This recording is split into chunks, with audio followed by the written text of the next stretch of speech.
So people are very willing to follow the lead of authorities. Suppose you are that authority. The implication is you need to get your background, experience, and credentials in the minds of the people you want to influence before you begin the process of influencing them. They need to know that first because they want to follow the advice of, of genuine experts. But that's easier said than done, isn't it? You can't walk into someone's office, sit down at the desk and say, before we begin, let me tell you just how great I really am. It goes against all the rules. I had that problem this morning. I count myself as knowledgeable about the influence process, persuasion, social influence.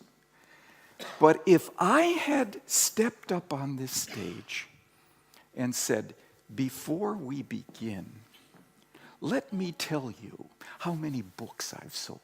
Let me tell you how many languages those books are in. Let me tell you which universities I've taught at.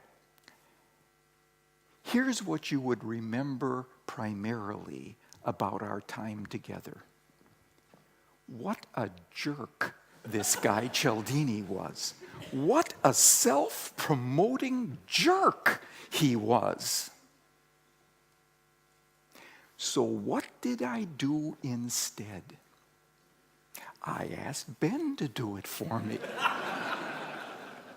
Therefore, you are honestly informed about my background and credentials, but I didn't have to seem like a braggart, a boastful braggart in the process. That's what I'm going to ask you to do.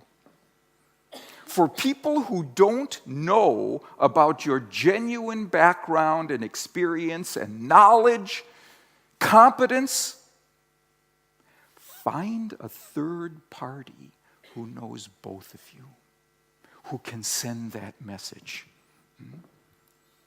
who can say, oh, I've dealt with Hans, I've dealt with Ben, I've dealt with Paschal. That's a smart person. This is a credentialed individual. That information coming from a third party will be more effective than what you can provide about yourself.